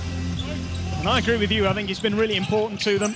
A bounce pass from Phil Scrubb there, not quite finding its intended target, which was Corey Joseph. Just can't afford that in this 4th quarter. I mean, every possession counts when you're down 8 and there's only 7 minutes left. I mean, it was a good look and it was a good idea, just a little bit. That was a tough pass. I mean, I like the back door, but I think Phil Scrubb was a little bit too far away from the 3-point line to make that kind of a pass. Mills out to Dellavedova, goes for the 3. My goodness, he does not miss. Dellavedova again for Australia. And it's a double-digit lead, seemingly from nowhere for the Boomers. And you know what? If you had asked me before the game... Canada looking to respond. Ken Birch looking for the foul. nothing given.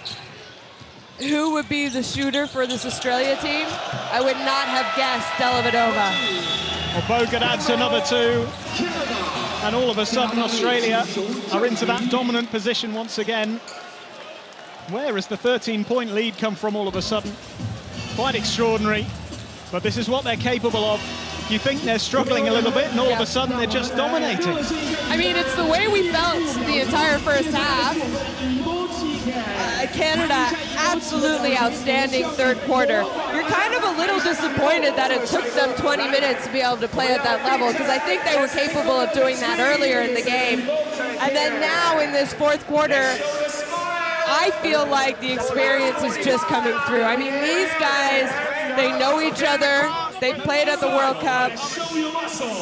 Here you see shooting percentages. They just know what to do.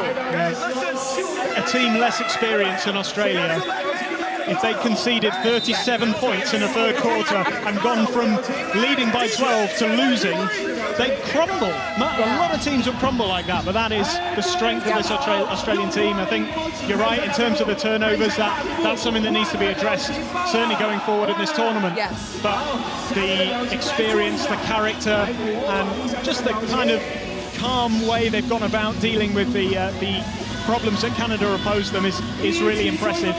And it's the kind of mark that you see in teams that really succeed at these big events. Absolutely, Oscar. I mean, this is why some people have kind of pegged Australia as being a medal team at the end of this tournament. Well, they are looking for their first FIBA World Cup medal. That is a long way away yet. They still need to get the job done here against the Canadians, who will certainly try and respond here. Well, Phil Scrubb taking a heavy hit that time. May have hit his head as well in the collision. A little disappointing, because here we're going to see it. He shot fakes. If he had actually just attempted the shot, he would have been shooting 3 free throws right now. But, you know, he did kind of go into a protection mode because he knew the guy, I think it was Kay, was coming out aggressively.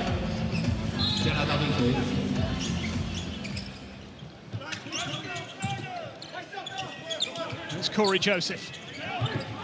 Need some magic from him in the closing minutes here, as Scrubb is denied by Ingles.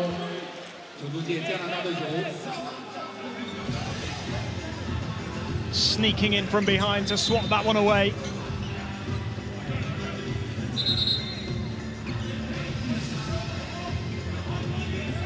Great contribution from Ingles in this game. A couple of loose passes in the first half. Apart from that, it's been absolutely superb for Australia. Still lead by 13, a long 2. It's no good. It's a terrific rebound, and then Birch finishes off. Canada desperately needed those points. Outstanding work. I mean, clearly what we're seeing here today from Kem Birch is the reason why he is an NBA player. Dellavedova goes for 3 again, right on the buzzer. Couldn't get it to go this time. Almost a surprise when he misses now. 92-81 as Pangos drives in, weaving his way through, and there's the foul. Trip to the line for Kem Birch. There's the intricate, skillful movement of Pangos that caused the problems there for Australia. You can see it again here, just how much of a handful he is.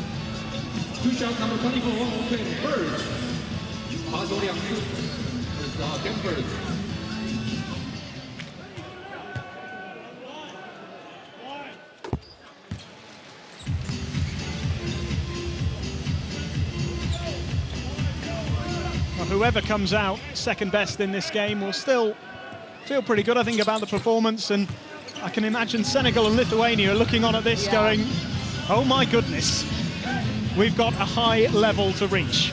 Absolutely. I mean, Canada are going to face Lithuania, not tomorrow, but the day after, and Australia are going to play Senegal. So, like I said, this group could come down to a 3-way tie. Ingles Bogut. Dellavedova. Ingles for three. It's no good, and Corey Joseph claims the rebound.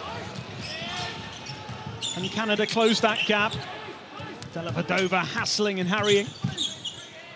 Ingles finds Birch. Hands it off to Kevin Pangos, who tried to throw it up for Birch. Slight miscommunication that time between the pairing as Australia punished them at the other end. Easy layup for Nick Kay. But again, that was kind of all creative from Joe Ingles. I mean, I think he has 9 assists now. Australia has 3 players with at least 5 or more assists. That's absolutely incredible. It just shows them how unselfish they are, but also how well they play with each other. Mills for 3, no good. Still a double-digit lead for Australia. Corey Joseph looking for the foul there. But you know what? That play right there, I think Corey Joseph just needs to continue playing. He probably could have been able to drive to the basket, but instead he was trying to get the call from the refs. And they're just not taking their chances at the moment, Canada. And time a little bit against them now. Still plenty remaining. A foul called. 94-83. And you know, you can see right here, I mean, these Canadian players look tired. Their hands are on their knees. They're breathing deeply. Like I said before, I think that third quarter really took it out of them. You know, Corey Joseph looks fatigued. Maybe that has something to do with the fact that he joined the team late. I'm not sure. You know, at least these guys were full-on practices. Absolutely, Corey Joseph was working out. There's no doubt in my mind that he was putting in intense workouts. But was he actually playing 5-on-5? Because that's a different kind of conditioning altogether. And there's a lot of games in a short amount of time in this tournament. Australia just starting to pull away again, but we have seen this before. It is a 13-point lead for the Boomers. Pangos, Birch for 3. Needed that to drop and it didn't. Bogut with an easy rebound. And Australia might just look to slow things down a little bit here. This is where that experience comes in. Yeah, smart play by Australia. I mean, time and score, right? But keep in mind, point differential will play in this tournament, especially in this group. So that's... Well, there you go. It's all right wasting a little bit of time if you're going to do that at the end of it. Joe Ingles has been outstanding, and Australia moved to within 1 point of a century. An outstanding 3. What a performance. Really, Ingles is known as a shooter. You know, that's why he went to the NBA, but wow, has he ever been developed into also a distributor and a passer. I mean, look at that. 9 assists, 13 points, 5 rebounds. You can't really ask much more from one of your star players. Superb display. There are 5 Australians in double digits for this game. 21 points for Dellavedova.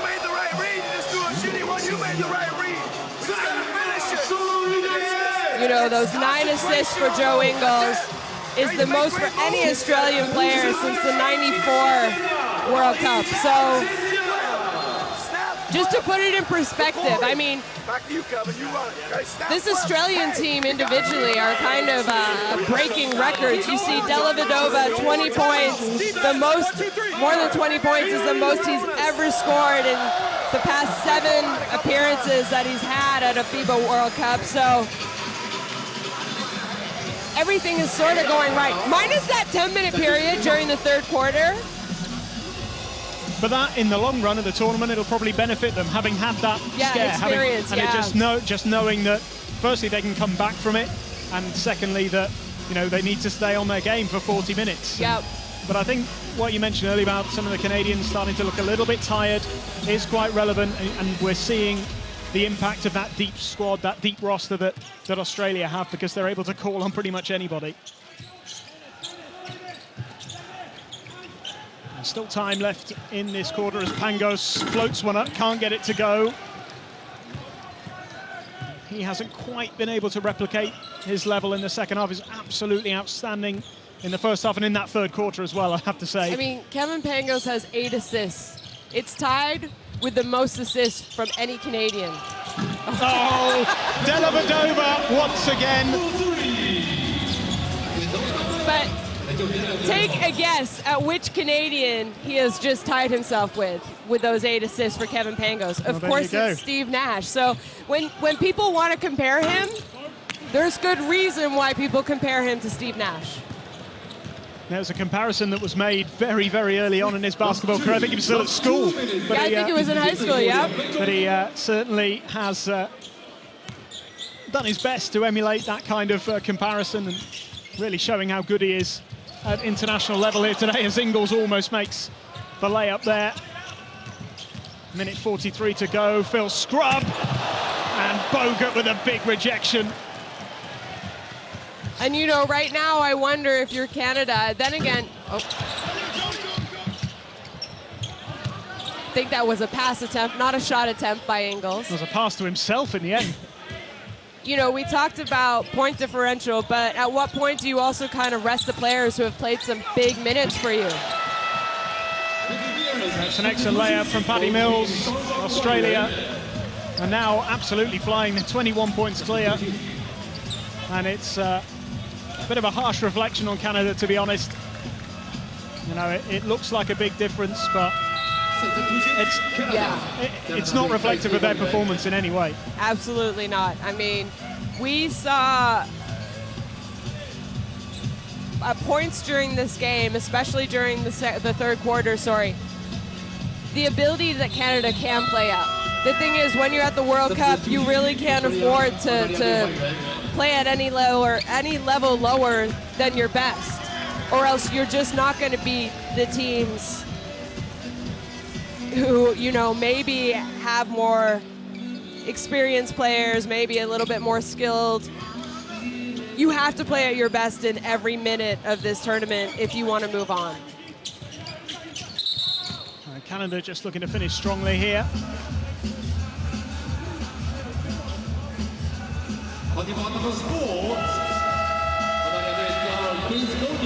So many positives to take from the performance.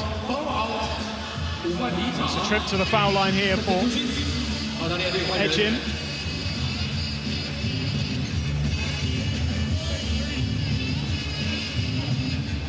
Team penalty 2 shots. 2次罚球 Melbourne Edgin shooting 2. Just over a minute left. 5 fouls for Golding.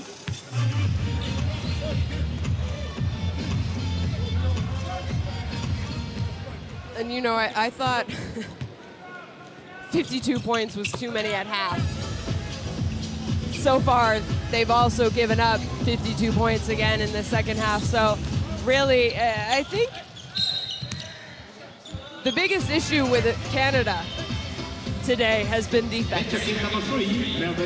So, you know, I think that's what the coaching staff is going to have to go back and look at and figure out, you know, maybe change up defensive strategy for the next game, go with something else. I mean, that third quarter, yeah, it was great, it worked well.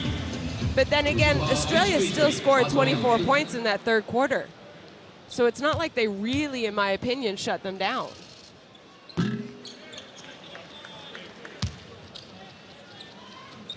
But, you know, 8 points for Canada in this fourth quarter. If you're struggling defensively, you can't struggle offensively. There's always going to be a struggle for them to back up what they did in the third quarter, which was pretty extraordinary, to be honest. Into the final minute now as Scrubb draws the foul.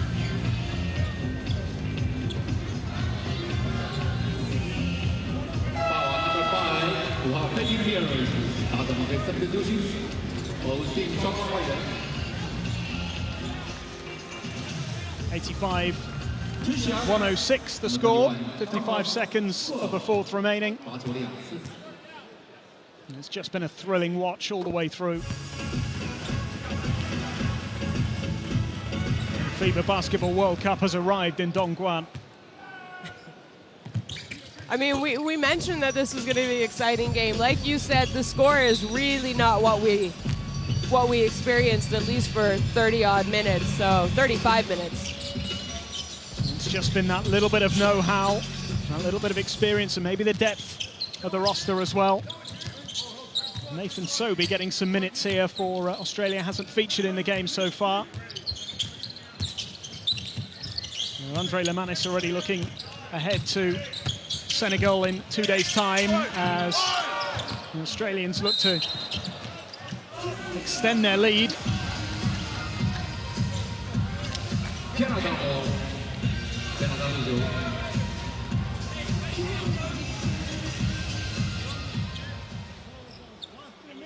It is going to be a huge challenge for Canada to finish in the top 2 of this group now, because there is no more room for error after today. Scrub gets it out for the three-point attempts. That's outstanding for Brady Heslip. Haven't seen that much of him, but he hasn't played here in the second half, and good shooters. Doesn't matter if they're warm or not or haven't played. Kind of like a Steve Kerr. How many times does he sit on the bench and then come and make big shots at the end? Dellavedova.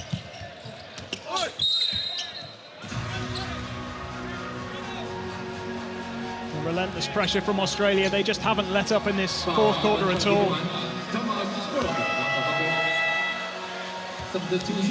There might be 1 or 2 teams that they face at this World Cup, although perhaps not given the group they're in, but they really could destroy some of the lesser sides in this competition, let's say. And I think we're seeing the reason why 1 or 2 people have tipped them really to go very far.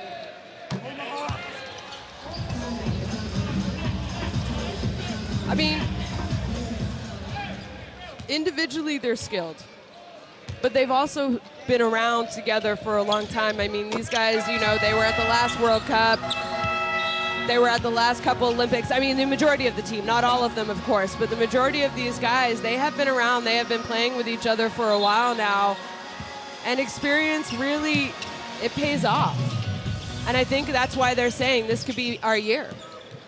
There's Heslip again, goes for the 3.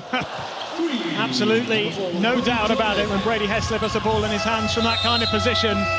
It's a positive end to the game for Canada, but it is victory for Australia. And what a way to get Group H action underway here in Dongguan.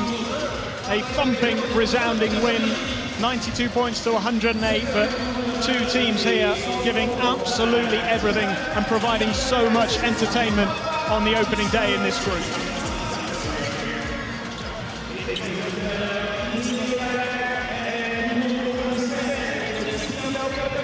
Well, it's quite difficult to pick out individual performers, isn't it? But that man there in your picture, Dellavedova, what a shooter he was for the last couple of hours, just didn't seem to miss ever. I'm sure he did miss once or twice, but it didn't feel like it, and he was just extraordinary. Really, you know, it is funny because he did say, I worked hard to change my shot. And it has really paid off. And we talked about this game was so important just because this group is so difficult. But it's also incredibly important to get a win on your first day at the World Cup. It's a momentum builder. And now Canada has to go back. They have to learn from this. They have to recover physically, and now they have to prepare for a very, very strong Lithuanian team in 2 days from now. So just talk about the extra pressure that's going to put on Canada. Here you see the shooting percentages. I mean, the biggest thing in my opinion is that right there, Oscar. 70% from 2-point range. You cannot give up that kind of shooting. Points in the paint, look at that, 50 points to 32. Points off turnover was definitely in Canada's advantage with 22, but they had that 22 in the third quarter, so they didn't play the same kind of defense in the fourth. There we have our top scorers. Kem Birch, no surprise, 18 points. Dellavedova, 24 points. I thought Goulding was absolutely phenomenal when he came in and played for Australia. He had 16. Of those 18 points by Kem Birch, how many do you feel like are going to be on the highlight reel? Well, there might be 1 or 2, maybe 1 or 2.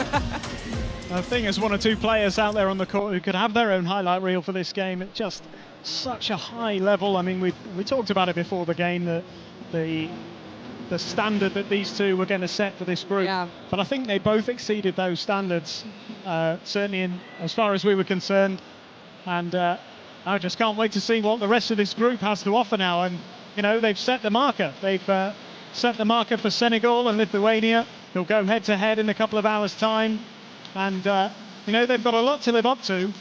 But also, you know, now for Canada, it's about, as you said, just looking ahead. They've got no room for error now, and a really tough game against Lithuania, who got to the semi-finals 5 years ago in the 2014 World Cup. I think they finished third in the 2010 World Cup. So, yeah, they've got their work cut out for them. I mean, I would say the religion in Lithuania is basketball. So you know that they're going to be ready. They're going to be experienced. Canada, if we can see them play like they did in the third quarter, they have an opportunity to advance out of this group. That being said, you can't do it for 10 minutes. You have to at least be able to put 35 minutes of good basketball together to be able to beat a good team, and that's what they're going to have to do. Australia, I mean, hats off. Like you mentioned, I think a lot of teams would have crumbled after what happened in that third quarter, especially, what, 2.5 minutes. Canada had already come back and gained a 1-point lead, and Australia were up 12 at that point. So, like you said, I think they're going to have learned from that, because against maybe a better team, you can't afford a bad 10 minutes like that. Yeah, it was really that early stage of the match, early stage of the game rather, where the Canadians weren't able to live with the Australians, and the fact that they had that wonderful third quarter, but they needed it to catch up. You know, if they'd been a little bit closer at half-time, then that would have had a much bigger impact. But it is the Australians who top the group as things stand, having won their opening game here. Senegal and Lithuania will battle it out a little bit later, but Australia with a hugely impressive win here on the opening day in Group H in Dongguan. Canada 92, Australia 108. Make sure you join us again for more action a little bit later on. Senegal against Lithuania. What a group this is going to be.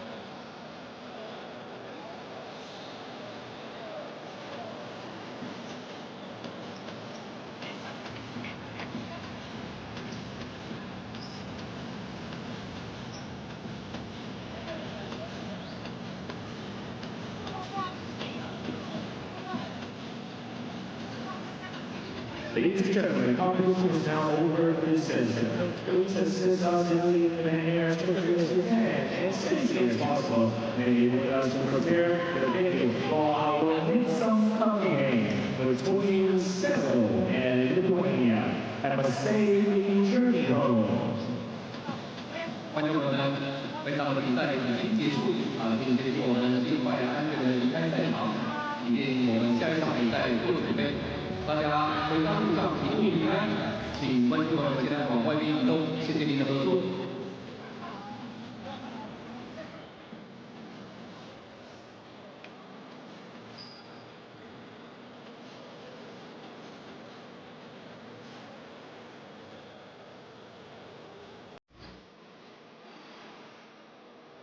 Thank you.